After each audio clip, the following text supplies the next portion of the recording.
बिस्मिल्लाहिर्रहमानिर्रहीम। आज का लेक्चर ओ लेवल की थर्ड बोर्ड D3 के ऊपर है। इसकी एक्सरसाइज 5C को सॉल्व कर रहे हैं। आज के लेक्चर में एक्सरसाइज 5C का क्वेश्चन नंबर 22 शामिल है। बेटा आपने वीडियो लास्ट तक देखनी है ताकि क्वेश्चन के कॉन्सेप्ट को अच्छी तरह आपके माइंड में मैं बैठा सकूं। क्वेश्चन 322 ये है, Kate has $8,000 to invest either company A और company B। कंपनी A जो है वो company A is equal 4.9% per annum simple interest.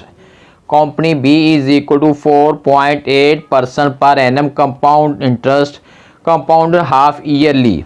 Kate wishes to invest the monthly for a period of 4 years. Which company should she invest in? Explain your answer. Calculate the difference in interest earned after 4 years. अब हमें दो इसके portion बनाने पड़ेंगे। एक portion जो है वो सिंपल इंटरेस्ट का है, एक पोर्शन जो है ये सिंपल इंटरेस्ट का है और दूसरा पोर्शन जो है ये कंपाउंड इंटरेस्ट का है।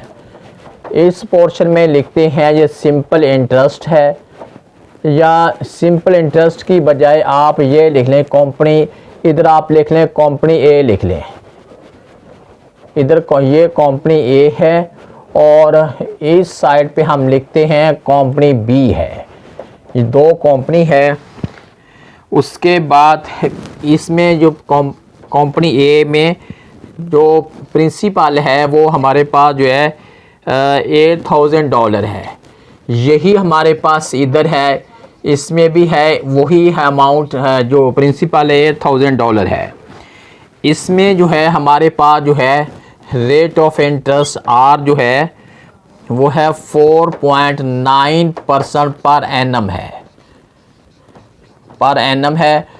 और इसके अंदर जो हमारा रेट ऑफ इंटरेस्ट जो है वो है 4.8% पर एनम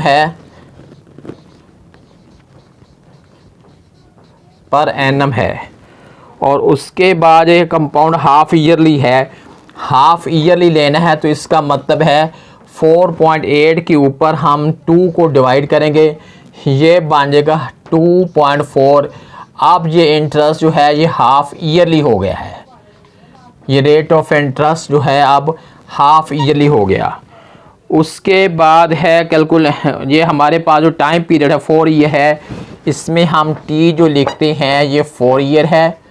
और उसके बाद यहाँ पे जो हमने एन लिखना है ये 4 ईयर है, लेकिन हाफ ईयरली इसके 4 ईयर में हाफ ईयर कितने होते हैं 4 में, यानी 4 ईयर में हाफ ईयर जो है ये 8 जो है ये 8 हाफ ईयर हैं, क्योंकि उन्होंने पूछा है कि यहाँ पे जो इंटरेस्ट फाइंड करनी है हाफ ईयरली है, इसलिए हम 4 ईयर के हाफ ईयर बना रहे हैं।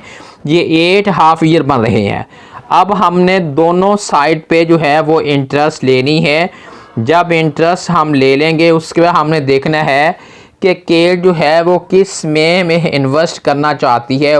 उसके बाद फिर दोनों का जो डिफरेंस है हमने वो लेना है। यहाँ पे हम सिंपल इंटरेस्ट का formula I is equal to PRT/100 लगाते हैं। P की वैल्यू जो है ये 8,000 है। उसके बाद रेट ऑफ इंटरेस्ट 4.9 है। T हमारे पास 4 है और 100 पे हम इसको डिवाइड कर रहे हैं। अब हम इसको डिवाइड 20 से 20 कैंसिल, 80 को मल्टीप्लाई कर रहे हैं 4.9 से।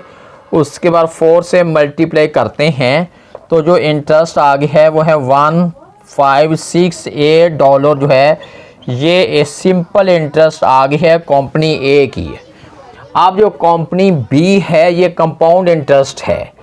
ये company A is equal to हमारे पास है P1 + R/100 है और होल n है। P हमारे पास वही है $8,000 है। 1 + R हमारे पास जो है ये 2.4 है। इसके ओवर में 100 है और यहाँ पे n हमारे पास 8 है। अब हमने इसे कैलकुलेट करते हैं ये 8000 है। अब हम इसे कैलकुलेट करते हैं।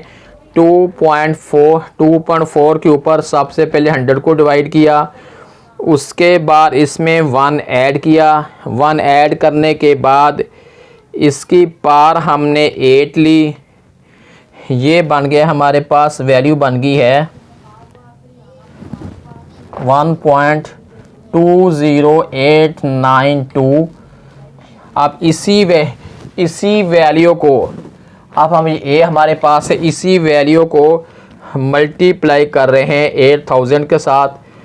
ये आंसर बन गया हमारा 9671.406 है। ये हमारे पास ये बन गई है, अमाउंट बन गई है।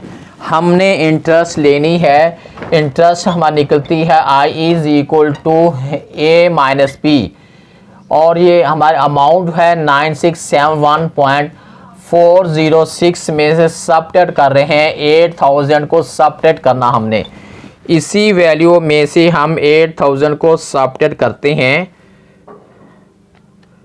तो ये हमारे पास बन गया है 1671.41। ये इंटरेस्ट बन गई है कंपनी बी की, ये इंटरेस्ट बन गई है कंपनी ए की। उसके बाद अब हमने कंपेयर ये करना है कि कौन सी कंपनी केट को ज़्यादा इंटरेस्ट देती है।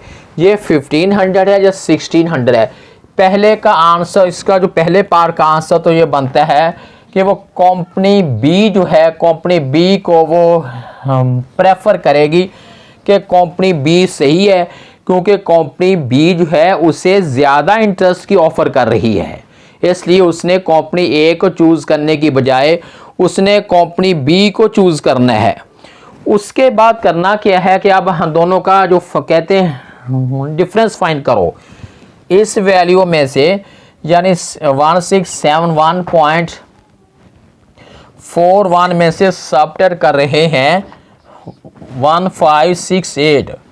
तो देखते हैं इसमें सबट्रैक्ट करें, 1568 को सबट्रैक्ट करते हैं तो रिमेनिंग बन गया है 103.406 है। इसको राउंड ऑफ करके ये भी लिख सकते हैं 103.41 है। ये इतने डॉलर जो है दोनों की, यानी कंपनी ए और कंपनी बी की इंटरेस्ट में 103.41 डॉलर का डिफरेंस निकल आया है। हमने क्वेश्चन नंबर 22 को सॉल्व किया है।